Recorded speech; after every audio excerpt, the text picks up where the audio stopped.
Hi, this is Terry Wurzbacher with tips for improving your visit to the doctor. Check things out at your Doctor Said What blog. We've had 3 other episodes of how to improve your visit with the doctor, and today we're going to summarize everything and conclude with what you can do to improve your visit. We've talked about most of these things, but it never hurts to reiterate and explain in a little greater detail. The first thing I want you to do, we've talked about before, is write symptoms and questions down.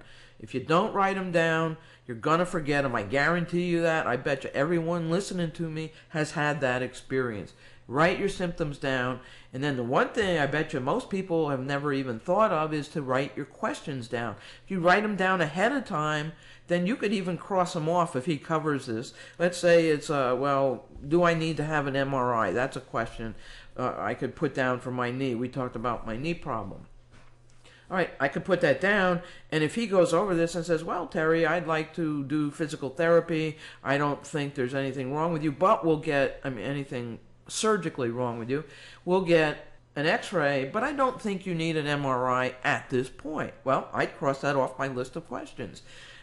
And then at the end, I would ask him if I could go over the remaining questions, which is our second point here. Tell the doctor you have a list of questions. I would tell him that in the beginning. He'd come in and say, hi, Terry, how are you doing today? And I'd say, well, I'm not doing great. I'm here to talk primarily about my knee, and I hope you don't mind, but I have a list of questions. I wrote them down because I knew I'd be nervous and shy, and you're in a hurry, and I thought this was a better way to get them in a concise manner. Is that okay with you, doctor? And always ask if things are okay. Always make it a partnership. You want them to treat you as a partner, well, you have to do the same thing. Don't be offensive, and don't be defensive. Okay, the other point is you could take someone in with you. I have a good friend who does that.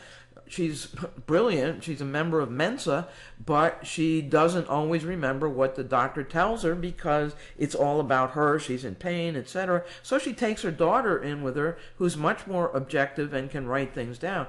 That's what they call patient advocacy now, and I believe you can even find agencies that have patient advocates out there for you.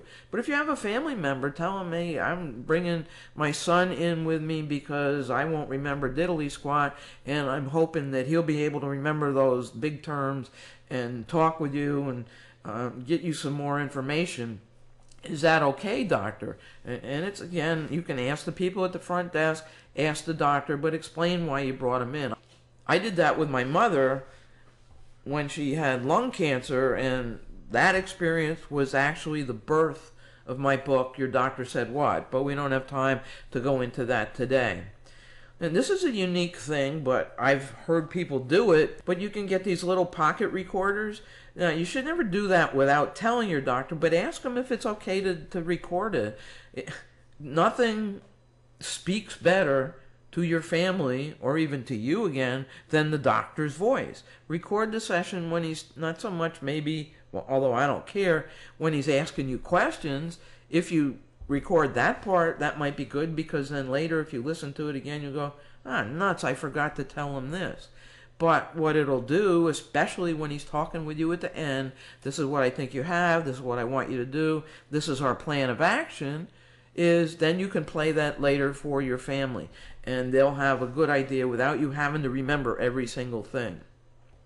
Which leads to the last point this week, which is to write down information either when you leave, immediately when you leave, or in the room. Now, it might be hard to write it down while he's talking to you, because then you're afraid you'll miss the next thing that he says, which is another reason to have an advocate with you. But write things down immediately when you leave. Maybe even sit in the office while they're doing your insurance paperwork, or just tell them, hey, I want to sit down and write something down. Write down what you remember and what you think is important immediately when you're done with the doctor's visit. So to summarize this week's episode, I want you to write your symptoms down, and that includes time frames and severity and location, all of which are individual episodes that we can get to. Write your questions down. We'll talk at another time about what questions you should ask.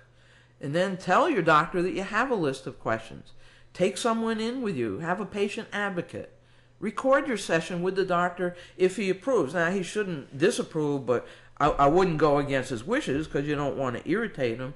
And then if you haven't written the stuff down during your visit, write it down immediately when you leave. First thing, as soon as you leave. This is Terry Wurzbacher with Your Doctor Said What, and I hope you've enjoyed these tips on how to improve your doctor's visit. Thank you.